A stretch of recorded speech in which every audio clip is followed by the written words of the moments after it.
안녕하세요. 잇 바이블입니다. 오늘 함께 나눌 말씀은 요한복음 1장 29절부터 34절까지입니다. 함께 본문을 읽겠습니다.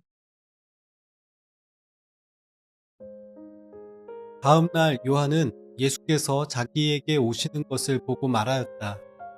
보시오, 세상 죄를 지고 가는 하나님의 어린 양입니다.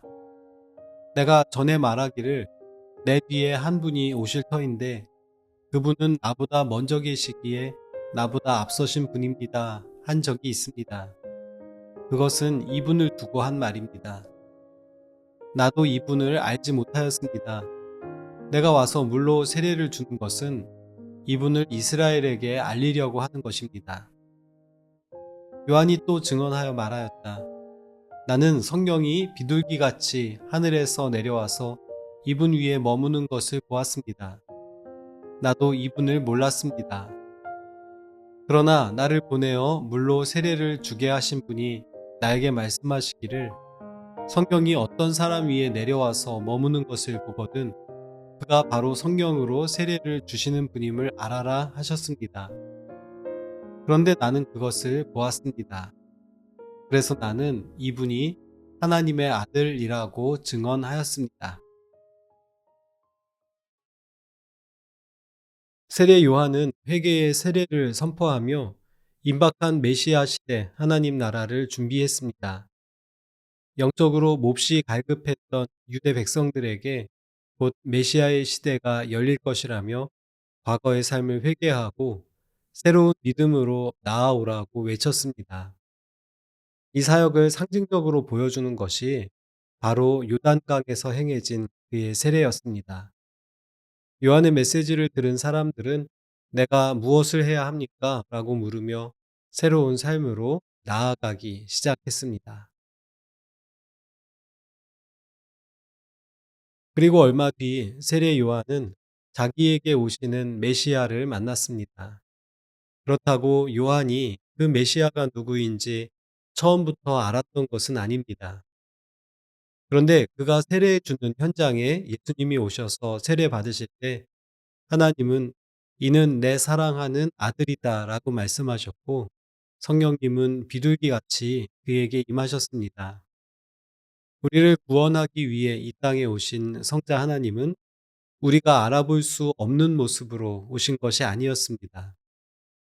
그분이 누구이신지, 무엇을 위해 오셨는지 여러 방법을 통해 알려주셨습니다.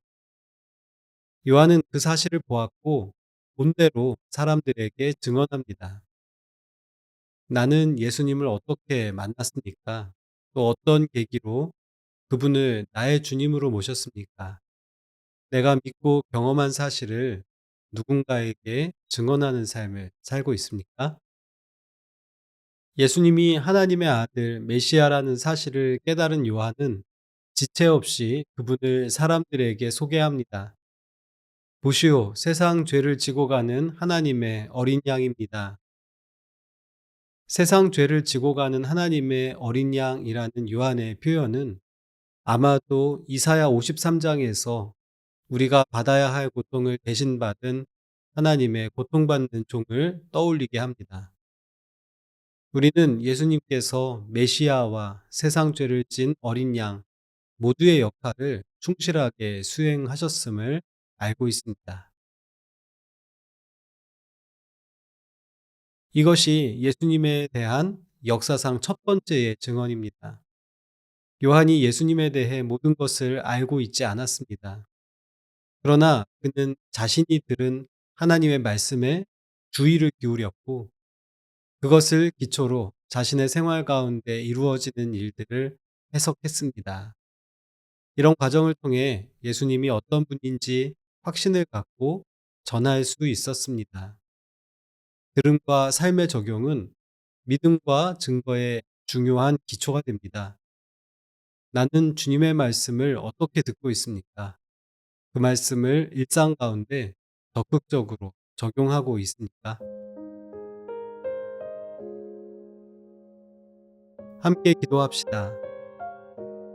주님, 세례 요한이 예수님을 알아보고 사람들에게 증언한 과정을 마음에 새겨봅니다. 그도 주님을 잘 알지 못했지만 말씀 속에서 들은 것을 삶에 적용해가는 과정을 통해 주님이 어떤 분인지 알고 확신을 갖고 증거한 것을 기억합니다. 저도 요한처럼 일상 속에서 주님의 음성을 분별하고 적용할 수 있도록 도와주세요. 예수님의 이름으로 기도합니다. 아멘.